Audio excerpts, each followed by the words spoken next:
My best friend is begging me to forgive his brother for assaulting my girlfriend because he's autistic. I was walking to the cafeteria when I heard the slam. Russell had some freshmen shoved against the lockers. The kid was trying to get away, but Russell grabbed him by the hair and cracked his head against an open locker door.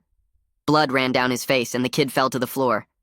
My best friend Brady came running and I thought he was going to do something since Russell was his younger brother. Instead, he pulled Russell back gently, like Russell was the one who needed protecting. Hey, it's okay. What happened? Russell's whole body changed. His shoulders slumped and his voice went small. I didn't mean to. He was being mean to me and I got overwhelmed. It's my autism, I can't help it. Brady's face softened immediately. I know, buddy. I know. Then he turned on the kid bleeding on the floor. What did you say to him? The kid was too busy bleeding out to process what he said. Nothing, he mumbled weakly. Don't lie. My brother doesn't do this for no reason. Then teachers showed up. Russell gave them the same performance. They walked him to the counselor's office like he was the victim. Nobody helped the freshman. As Brady guided him down the hall, Russell looked back over his shoulder at me and smirked, like he knew exactly what he just got away with. That was 2 weeks ago. Now that same guy has a crush on my girlfriend. I saw what that crush looked like 2 days later. It was lunch, and I was in line with my girlfriend Natalie, holding my tray, half listening to her talk about the history test we'd just failed. I literally wrote "I don't know" for the last essay question, she said. Like those exact words. I just gave up. I laughed. At least you wrote something. I drew a question mark and hoped for partial credit. That's not how essays work. It is if you believe in yourself. She shoved my shoulder. I loved everything about her. Natalie and I had been together for 6 months, and being with her still felt like winning the lottery every single day. She was the kind of person who made everyone around her feel seen. She remembered the little things and laughed with her whole body. She started telling me about how her mom tried to give the dog a bath with some fancy shampoo and accidentally turned him pink when she just stopped mid-sentence. I felt her go rigid next to me before I understood why. Then I turned around, and there was Russell, right behind her, his hand on her lower back like he had every right to touch her. He was leaning in, his mouth practically brushing her ear, and he whispered, "You smell really good," in this slow, savoring voice that made my skin crawl. Natalie looked like she'd seen a ghost. She knew who Russell was. Everyone at school knew what he'd done to that freshman. She'd been there when I told her about the blood and the smirk and how Brady just let it happen. And now Russell was touching her like she belonged to him. I moved without thinking, stepped around Natalie and got right in Russell's face. "Get your hands off her." And then I watched something I'll never forget. For maybe half a second, Russell's face didn't change at all. His eyes stayed flat and empty, like a shark's eyes, like there was nothing behind them. Then it was like watching someone flip a switch. His lower lip started trembling. His eyes got wet. His shoulders hunched in and his voice came out all small and hurt. "I was just being nice.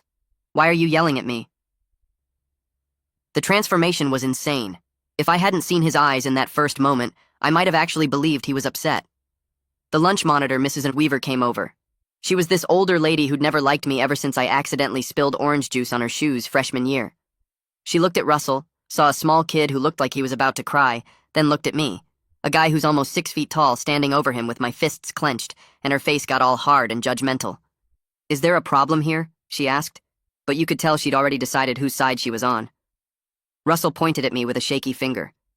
"He's being mean to me. I was just trying to talk to his girlfriend and he started yelling at me for no reason." Mrs. Weaver turned on me with her arms crossed. "Leave him alone." "He had his hands on my girlfriend," I said. "He was touching her without—" "I don't want to hear it." She held up her hand like she was stopping traffic. "Get back in line or you're eating lunch in the principal's office. Your choice." I wanted to argue, but Natalie grabbed my arm and squeezed. I looked at Russell and he was already walking away. And right before he disappeared into the crowd, I saw it, the corner of his mouth curling up. Just for a second. This smug little smile that nobody else caught. Natalie's grip on my arm was so tight it almost hurt. "Did you see that?" she whispered. "Tell me you saw how fast he changed." I saw it. It was like he was a completely different person, like he just put on a mask. I know. Ivan, that was terrifying, the way he just switched like that. And then Mrs. Weaver acted like I was the problem, like you were the problem, like we did something wrong. "I know, Nat. I saw." She was shaking a little. I put my arm around her and she leaned into me. "I don't want him near me again," she said quietly. "I'll make sure of it." I found Brady after school. He was at his locker, shoving books into his backpack, and I walked up and just stood there until he noticed me. "Hey," he said. "What's up?" "Your brother grabbed my girlfriend today." Brady's face did this thing where it went through about 3 emotions in 2 seconds. Surprise, then something that looked almost like guilt, then this tired, defensive expression I'd seen 100 times before. He sighed. "Okay. What happened?" He came up behind her in the lunch line, put his hand on her back, leaned in and whispered something creepy in her ear. What did he say? He told her she smelled good. Brady made a face like I was overreacting. "That's it? He said she smelled good?" He was touching her, Brady.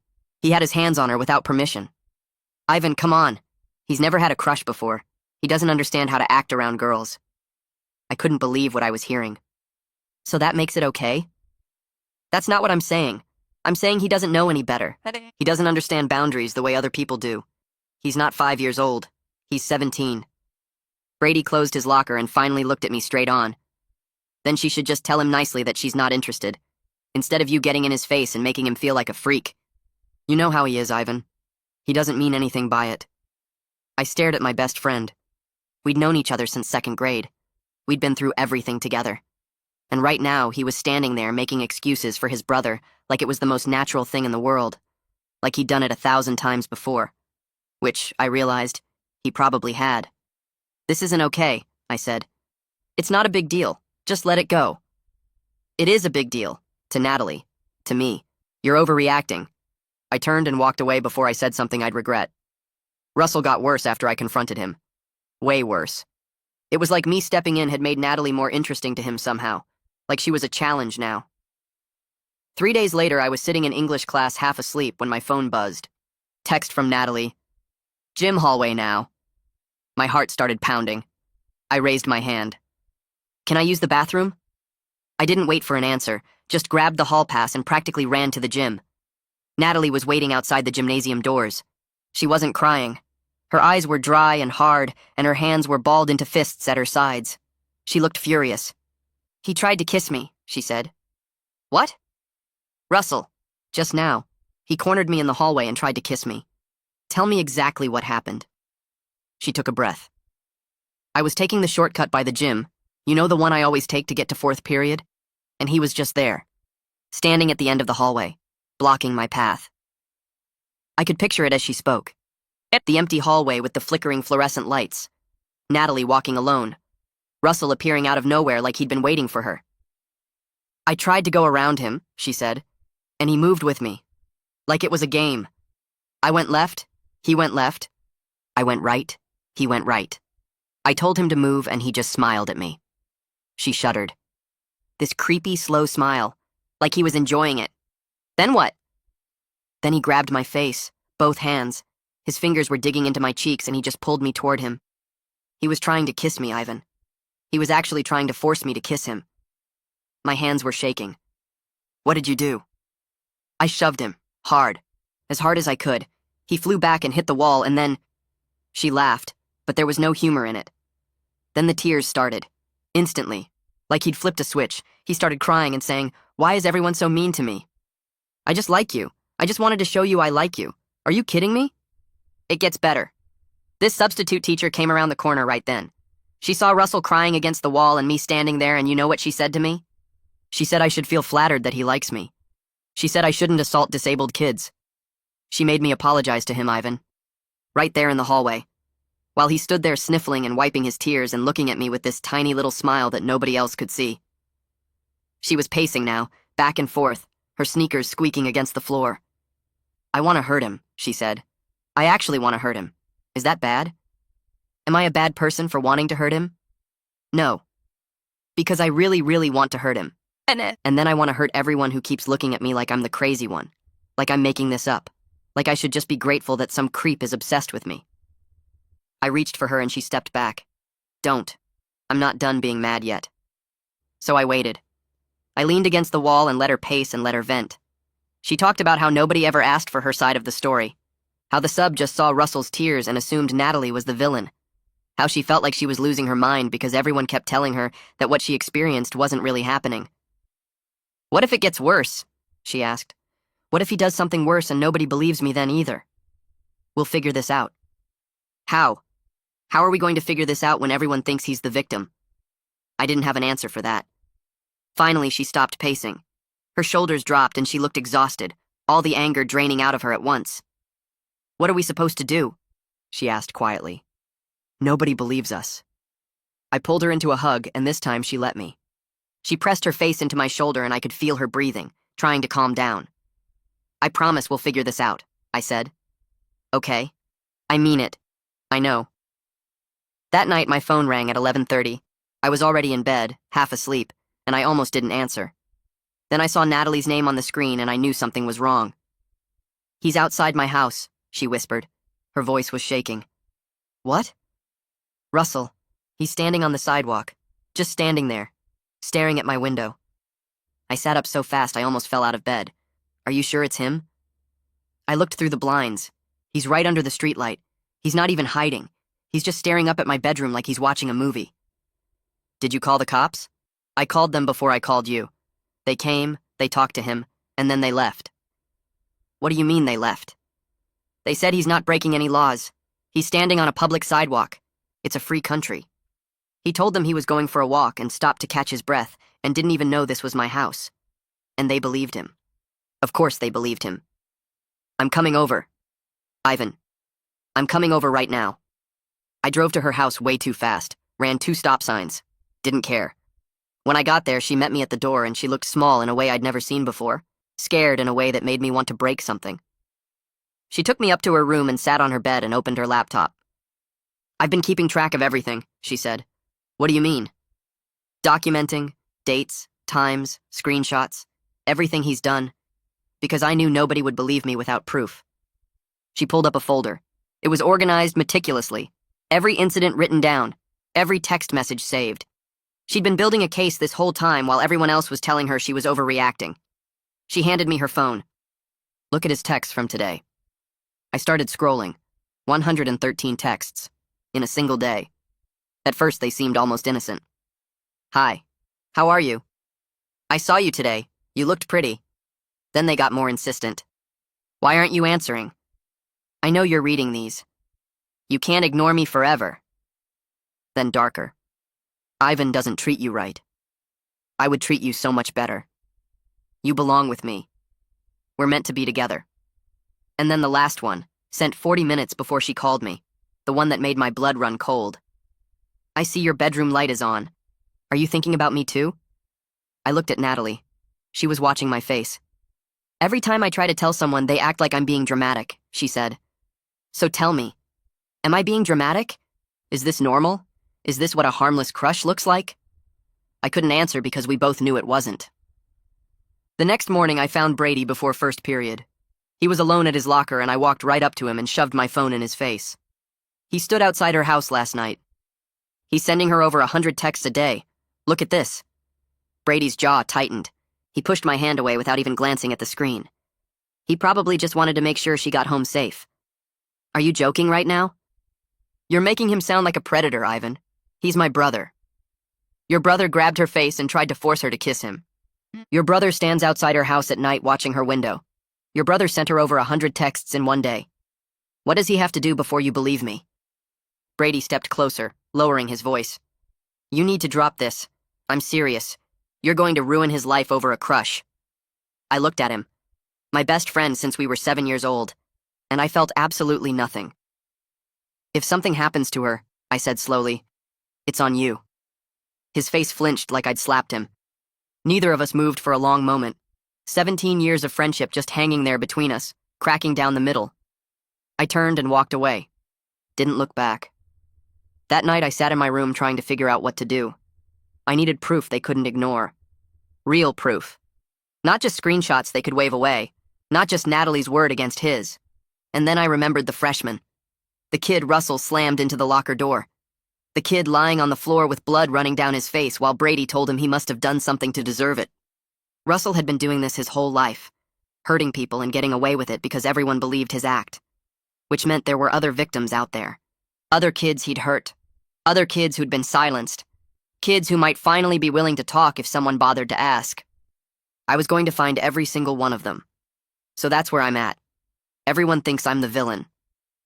Part of me keeps replaying Brady's face when I showed him the texts. For a second, I thought he'd actually hear me. But his family's been covering for Russell so long they don't know how to stop. They think lawyers and threats make problems disappear. They don't know I grew up watching Russell hurt people too. The freshman from the hallway. The kid whose face he slammed into that locker. He's still at our school. I'm gonna find him tomorrow. See what he remembers. I'll keep you posted. I found the freshman the next day. His name was Brett, and he was sitting alone in the library, hunched over a textbook like he was trying to disappear into it. The scar above his eyebrow was still pink. When I sat down across from him, he flinched so hard he knocked his books off the table. I'm Ivan. I wanted to talk about what happened with Russell. He started gathering his things with shaking hands. I can't. Please just leave me alone. He's doing it again. To my girlfriend. She's terrified and nobody will help. Brett froze. What do you mean? Stalking her. Touching her. Standing outside her house at night, and every time we try to tell someone, he cries and we're the bad guys. Brett's jaw tightened. His eyes got wet. You have no idea what he did to me. I had to get 7 stitches. And Brady stood there telling everyone I must have provoked him. I believe you. Nobody believed me. His voice broke. I had to walk around with stitches in my face, watching Russell smile at me in the hallway. And there was nothing I could do about it. His family has lawyers. They threatened to sue my parents if we pushed it. We couldn't afford to fight them. Brett, I'm so sorry. Don't be sorry. Be different. He looked at me with something fierce underneath the fear. I'm not the only one. There's others. Lots of others. Russell's been doing this for years. Talk to Jared. He's a junior, walks with a limp. He'll tell you more. That night I told Natalie what Brett had said. We were in her room going through her folder of documentation, adding notes, building our case together. There's more victims, I said. Maybe a lot more. Then we find them, she said. All of them. I'm not just going to sit here being the victim while you do all the work. We do this together. The next day, Natalie spotted Jared first. There, she whispered. By the science wing stairs. See how he's holding the railing? Jared was a junior with shaggy hair and a noticeable limp. He was walking carefully, favoring his left leg, gripping the railing like he expected to fall at any moment. We caught up to him in an empty hallway. Hey, I said. Can we talk to you for a second? He looked at us warily. About what? About Russell. The color drained from his face. Who told you? Brett. He said you might be willing to share what happened. Jared glanced around, checking for witnesses. Then he pulled us into an empty classroom and shut the door. It was last year, he said, not wasting any time. I was walking down the stairs by the science wing. Russell was coming up. We made eye contact for half a second. That's it. That's all I did. Next thing I know, I'm waking up at the bottom of the stairs in an ambulance. He pulled up his sleeve and showed us his arm. A long scar ran from his elbow to his wrist. Broke my arm in 2 places. Compound fracture. The bone was sticking through my skin. Natalie made a small gasping sound and looked away. My mom tried to press charges, Jared continued. She went to the police, the school. She was ready to fight. Then Brady's parents showed up with lawyers. They said Russell claimed I tripped. Said if we pursued this, they'd bury us in legal fees. My mom's a single mom. She works 2 jobs. His voice got quiet. She couldn't afford it, so we dropped it. I had to walk around school for 2 months with a cast watching Russell smirk at me every day. He pulled out his phone and showed us photos. X-rays of a fractured radius and ulna, his arm in a cast, the bone poking through skin. Take whatever you need, he said. Screenshots, copies, whatever. I don't care what happens to me anymore. I'm so tired of being scared. There's more people you should talk to. Gregory and Jude. Gregory's a junior. Jude's in your grade. His nose is crooked. Russell beat him so badly in the parking lot he was in the hospital for 2 days. We found Gregory the next day. He didn't want to talk at first, kept saying he'd moved on, that it didn't matter anymore. But when Natalie showed him Russell's texts, something shifted in his face. He told us Russell did something to him after Gregory beat him at a video game tournament. He wouldn't say what exactly. But a week after it happened, Russell passed him in the hallway and whispered, "How's your dog?" with a smile. Gregory's hands were shaking when he finished. He said he'd give us a statement, whatever we needed. Jude was harder to find. He wasn't in any of my classes, and when Natalie asked around, people got quiet.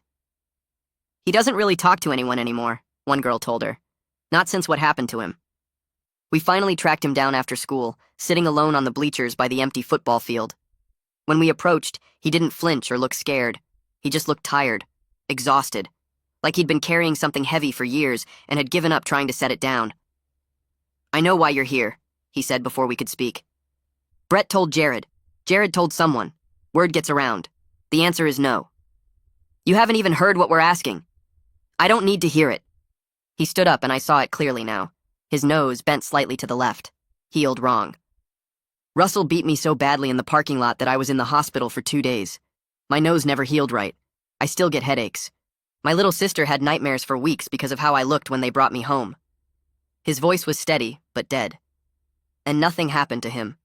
Nothing ever happens to him. I'm not dredging all that up again just to watch him walk away clean." "Jude, please. We have 3 other people willing to talk. Medical records, photos, x-rays. This time could be different." That's what my parents said. Then the lawyers came. He started walking away. "I'm sorry about your girlfriend. I really am, but I can't help you." Natalie caught up to him. "Can I show you something?" She pulled out her phone and scrolled to Russell's texts. 113 in a single day. She stopped at the last one. "I see your bedroom light is on. Are you thinking about me too?" Jude read it. His jaw tightened. "He stands outside my house at night," Natalie said quietly, "watching my window. He grabbed my face and tried to force me to kiss him, and everyone keeps telling me I should feel flattered, that he can't help it, that I should just be nicer to him." Jude was quiet for a long time. Wind blew across the empty field. Finally, he pulled out his own phone and scrolled to a photo. I looked. Then I had to look away. It was his face right after the beating, swollen beyond recognition. Both eyes nearly shut. Blood everywhere. His nose flattened sideways. He looked like he'd been hit by a car. "I'll record a statement," he said finally. "But when this blows up in your face, don't say I didn't warn you." That night, we spread everything across my bedroom floor. 4 victims, witness statements, medical records, photos, x-rays, years of damage, all pointing to the same person. "They can't ignore this," Natalie said, staring at Jude's photo. Her eyes were wet. "This is real proof. They have to do something." We were organizing everything into a folder when the doorbell rang. Brady was standing in my living room, pale, shaking. He looked like he hadn't slept in days. "You need to stop. You're digging up things that don't matter anymore." "Don't matter?" Brett still has a scar on his face. Jared still limps. Jude's nose is permanently crooked. None of that is over. "They're exaggerating. I have photos, Brady." His jaw tightened. "Where did you get those?" "From the victims, who were happy to share because someone finally asked." "Show him," Natalie said from the stairs. "Show him everything."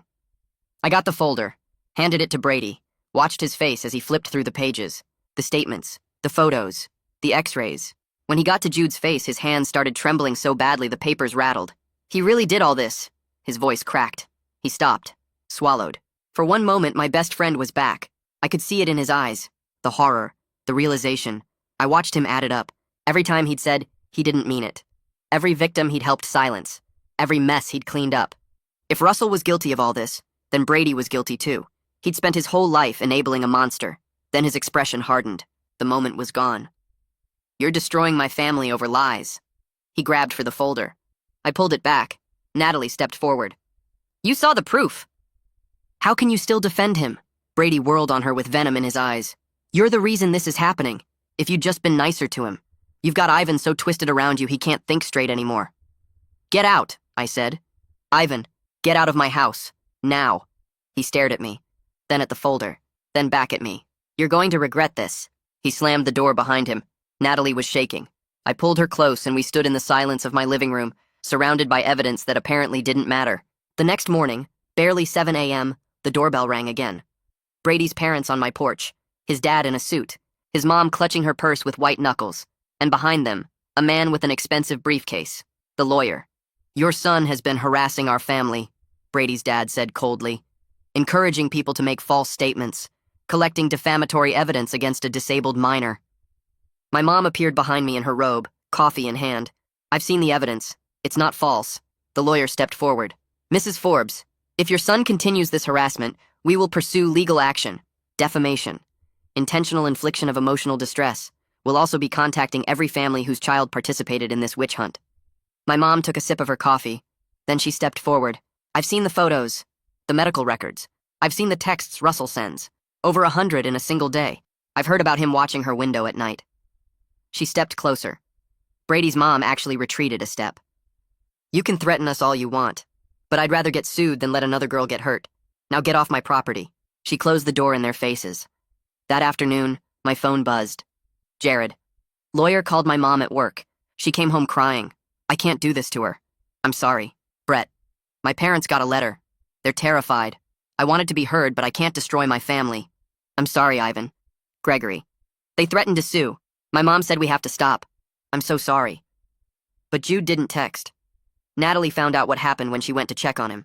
She called me that night, her voice thick. His mom answered the door. She was sobbing. Said lawyers called her at work. Her boss overheard. Now everyone at her job knows her son got beaten up and she's terrified of being fired. She can barely make rent as it is. Natalie's voice cracked. She begged me to leave them alone. Said we'd already done enough damage. Jude was standing behind her. He just looked at me and shook his head. Like he'd known this would happen all along. I sat in my room staring at the folder. 2 weeks of work. 4 victims who finally felt brave enough to speak. All that proof. All that pain. Useless. Because Brady's family had money and lawyers and everyone else was too scared to fight. Brady found me at school on Monday. Smug smile on his face. Heard everyone backed out. Your parents' lawyer did a great job terrorizing teenagers and their families. It's about protecting my family from false accusations. You saw the photos. You saw what he did to Jude's face. Old pictures that don't prove anything. I slammed my locker shut so hard the sound echoed down the hallway.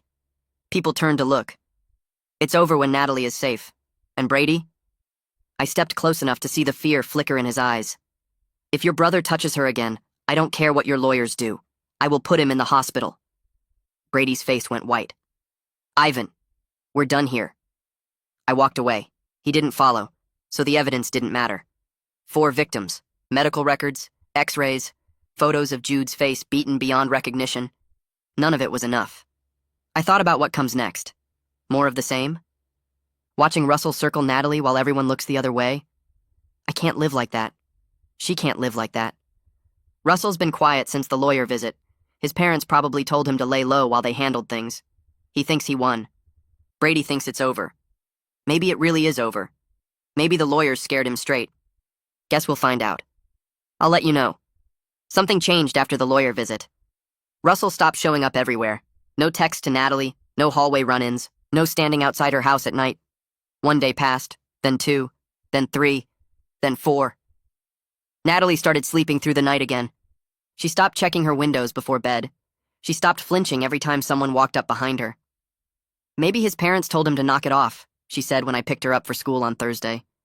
Maybe they finally realized he was going too far and actually did something about it. Maybe. I wanted to believe her. I really did. We passed Russell in the hallway that morning between 2nd and 3rd period. I tensed up, ready for anything, my hands curling into fists at my sides. But he just looked at the ground and kept walking. Didn't even glance in our direction. Didn't slow down. Just walked right past us like we didn't exist. Natalie squeezed my hand. See? It's over. Whatever they said to him, it worked. I nodded, but something in my gut didn't feel right. It was too easy, too clean. Russell had been obsessed with her for weeks, and now he was just done. People like him don't give up that easily. They don't just stop. But I didn't say anything because Natalie looked happy for the first time in forever, and I didn't want to take that away from her. By Friday, she was practically glowing. We ate lunch together on the quad, sitting in the grass with the sun on our faces, and she was laughing at something stupid I said about my chemistry teacher. Actually laughing. Not the forced kind she'd been doing for weeks. Real laughter that made her whole face light up. There's a party tonight, she said, scrolling through her phone. Jordan's throwing it. His parents are out of town for the weekend. Everyone's going. I hesitated. I don't know, Nat. Ivan, please. She set her phone down and looked at me with those eyes that always got me. I just want one normal night. One night where we're not thinking about Russell or lawyers or evidence folders or any of this. I want to dance with my boyfriend and laugh with my friends and drink cheap beer and feel like a regular teenager. Is that so much to ask? It wasn't. She'd been through hell. We both had. And she deserved one night off. One night where she could just be 17 and carefree and not looking over her shoulder every 5 seconds. Okay, I said. Let's go. Her whole face lit up like I'd just given her the best gift in the world. Really? Really? but I'm staying sober, just in case. She rolled her eyes, but she was smiling so wide it didn't matter. Fine. You can be my designated driver and my bodyguard, but you have to at least pretend to have fun. I'll do my best. She leaned over and kissed me, soft and quick, and for a second everything felt normal. Like the last few weeks hadn't happened. Like we were just two kids in love with nothing to worry about except homework and curfews. I love you, she said. I love you too. We spent the rest of the day being normal. After school, we went to get ice cream at this place downtown that Natalie loved. She got strawberry with sprinkles like she always did, and I got chocolate, and we sat on the bench outside and talked about nothing important. Movies we wanted to see, songs we liked, where we might want to go to college next year. She had ice cream on her nose, and I wiped it off, and she laughed and tried to put some on my nose, and we must have looked like idiots, but I didn't care. This was what I'd been fighting for. This right here. Her smile, her laugh, the way she looked at me like I was the only person in the world who mattered. I dropped her off at home so she could get ready and told her I'd pick her up at 9. She texted me a picture of herself in a blue dress, asking if it looked okay. She looked beautiful. I told her so. She sent back a bunch of heart emojis, and I sat there staring at my phone like an idiot with a big dumb grin on my face. The party was packed when we got there. Music thumping so loud I could feel it in my chest. Cars lined up down the whole block. People everywhere, spilling out onto the lawn, crowding the porch, dancing in the living room with red cups in their hands. Natalie grabbed my hand and pulled me inside, and I watched her transform. The tension she'd been carrying for weeks just melted away. All the fear and stress and exhaustion just fell off her shoulders like she was shedding a skin. She grabbed a drink from the kitchen and then another, and she started dancing with her friends, moving to the music, laughing at something one of them said. She looked free. She looked happy. She looked like the girl I'd fallen in love with before any of this started. I leaned against the wall and watched her. I couldn't stop smiling. My friend Miles found me and handed me a soda. Not drinking tonight? Designated driver. Responsible. Boring, but responsible. He started talking about the basketball game next week, about the team we were playing, about some play coach wanted to run. I was half listening, half watching Natalie. She caught my eye across the room and did this goofy little wave, wiggling her fingers at me like a dork. I waved back. She blew me a kiss, almost falling over in the process, and her friends caught her and they all started laughing. She was a little drunk, happy drunk, the best kind. She mouthed something at me, but I couldn't hear over the music. She pointed at herself, then made a walking motion with her fingers, then pointed toward the hallway. Bathroom. I nodded and gave her a thumbs up. She rolled her eyes at how dorky I was and disappeared into the crowd toward the back of the house. I turned back to Miles. He was deep into some analysis about zone defense versus man-to-man and whether our point guard could handle the pressure. I tried to pay attention, but my eyes kept drifting to the hallway, waiting for Natalie to come back. She always took forever in the bathroom, always checking her makeup, fixing her hair, whatever girls do in there. 5 minutes was nothing. Miles was still talking. Something about free throw percentages. I nodded along, but I wasn't really listening. I checked my phone. No texts from her. Probably just a line. Parties always had lines for the bathroom. 10 minutes. Still no Natalie. Hey, I said, cutting Miles off mid-sentence. Hold that thought. I'm gonna go find Nat. I pushed through the crowd toward the hallway. The bathroom door was open. Light off. Empty. I checked the other rooms on the first floor. Kitchen where people were doing shots. Living room where people were dancing. Dining room where a beer pong tournament was happening. Backyard where a group was smoking by the pool. Nothing. No Natalie anywhere. I started asking people. Have you seen my girlfriend? Brown hair, blue dress, about this tall? Shrugs, shaking heads. Sorry, man. Haven't seen her. Who? Nobody had seen her. The panic started building in my chest. I tried to stay calm. She probably just ran into someone she knew. Probably talking somewhere. Probably fine. I checked the front yard, the porch, the driveway. Nothing. Back inside. My heart was beating faster now.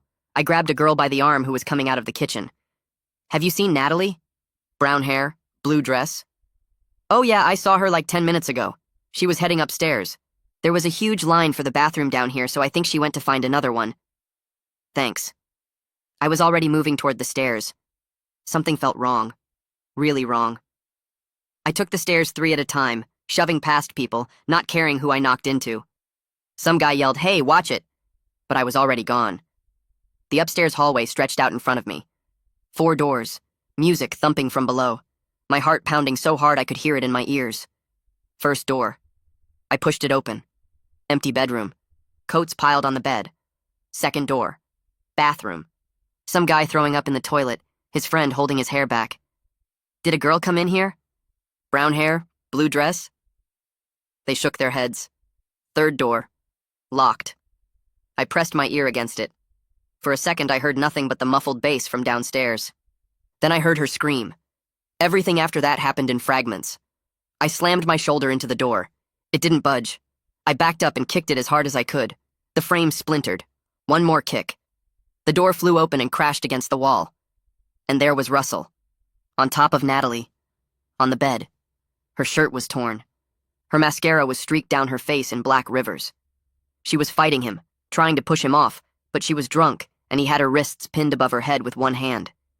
He was trying to force his mouth onto hers. She was twisting her head away, crying, saying, "Stop, stop, please stop," over and over. He was so focused on her that he didn't even notice I was there. He didn't see me cross the room. He didn't see me grab him by the back of his shirt. He didn't see my fist until it connected with his face. I ripped Russell off the bed and threw him to the floor.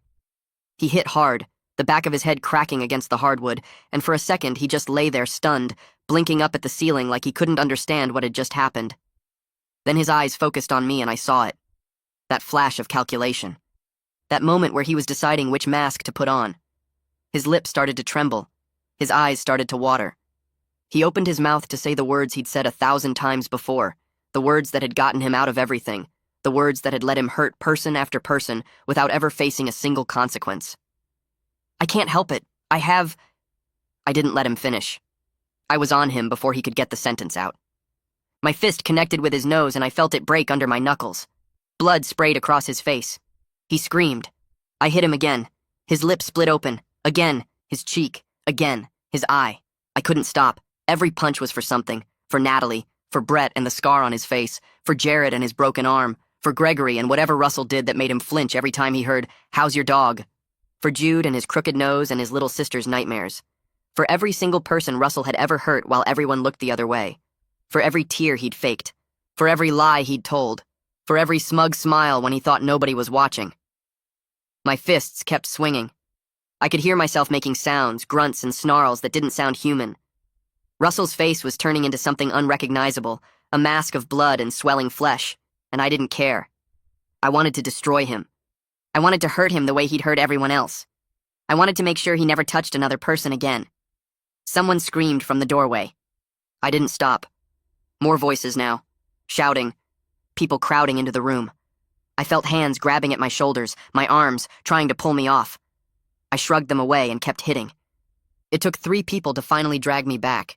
3 guys hooking their arms under mine and physically lifting me off Russell's body while I thrashed and fought to get back to him. "Let me go!" I was screaming. "Let me go! Ivan, stop! Stop! It's over!" I didn't want it to be over. I wanted to keep going until there was nothing left of him. But they held me down, pinned me against the wall, and all I could do was watch Russell lying on the floor in a pool of his own blood, barely conscious, his face so swollen and ruined that his own mother wouldn't recognize him. The room had filled with people, everyone staring. Some had their phones out, recording. The music downstairs had stopped. The whole party had gone silent. Russell stirred on the floor. He tried to push himself up, but his arms wouldn't hold him. He collapsed back down, coughing, blood bubbling from his lips. And then he spoke. She wanted it. His voice was thick and slurred through the blood and broken teeth, but everyone heard him. The room went dead silent. "She wanted it," he said again. "She was begging me. She's been flirting with me for weeks. She led me on. She wanted—" Dude, shut the fuck up. I don't know who said it. Some guy near the door. But it broke the spell. People started looking at the bed where Natalie was curled up in a ball. Her shirt was torn nearly in half. Her mascara had run down her face in black rivers. She was shaking so hard the whole bed was trembling. She could barely sit up straight. She was clearly drunk, clearly terrified, clearly not someone who had wanted anything that was happening to her. "Oh my God," a girl near the door whispered, her hand over her mouth. "Oh my God." People started backing away from Russell like he was contagious, like being near him might infect them with whatever he was. Nobody helped him up. Nobody offered him a hand. He just lay there in his own blood while everyone stared at him with disgust. I found Brady in the crowd. He was standing near the doorway, frozen, his face pale as a ghost. He was staring at his brother, at the blood, at Natalie on the bed, at the scene in front of him that he couldn't explain away. He couldn't say Russell didn't understand. He couldn't say Russell didn't mean it. He couldn't say any of the things he'd been saying his whole life because it was all right there in front of him.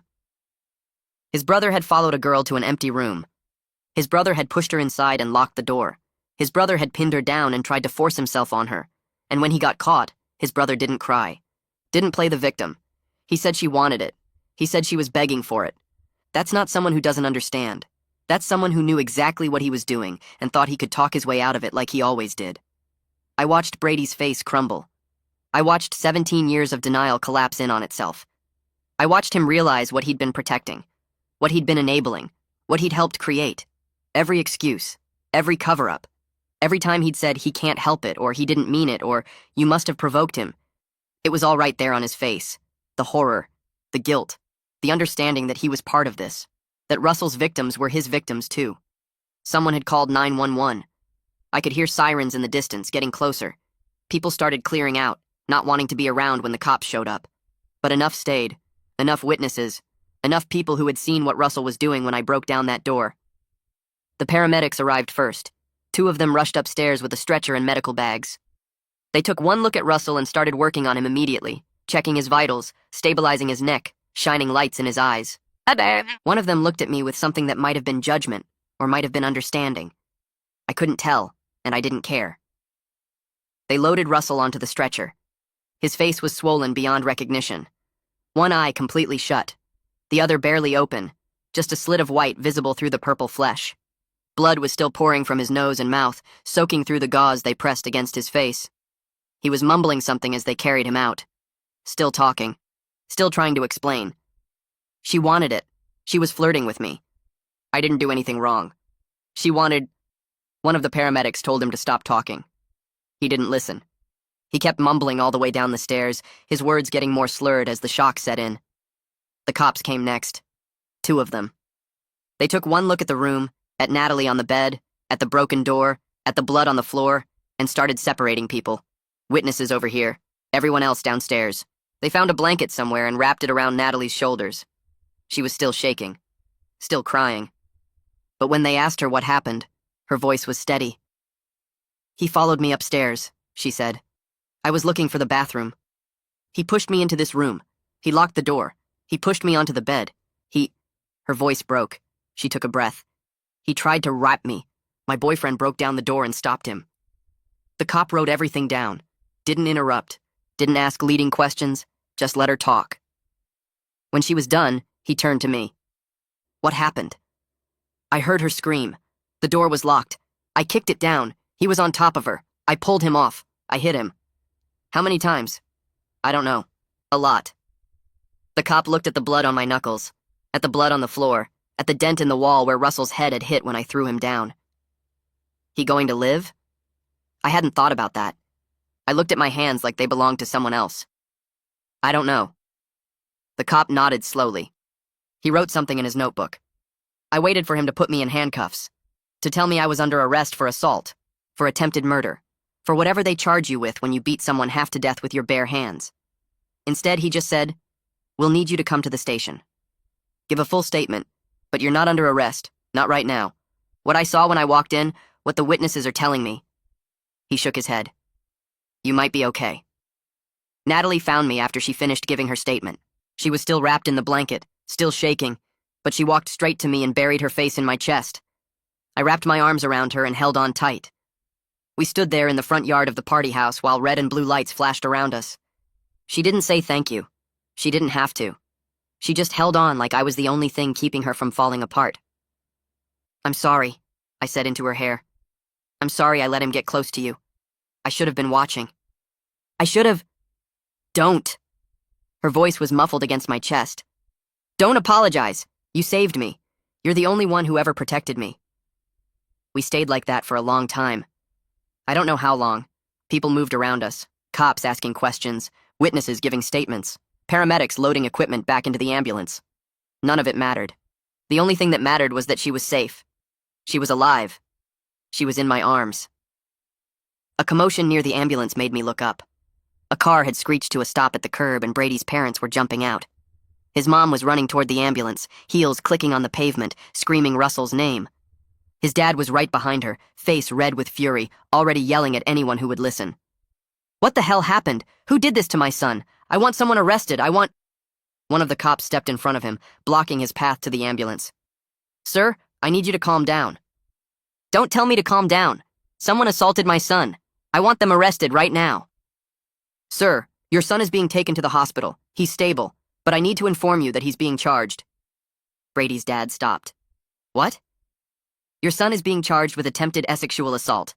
We have multiple witnesses who saw him pinning down a young woman and attempting to force himself on her. The victim has given a statement. We have physical evidence. Your son will be formally charged once he's medically cleared." For a second, Brady's dad just stood there. His mouth opened and closed, but no sound came out. His wife was still by the ambulance trying to get to Russell, being held back by paramedics.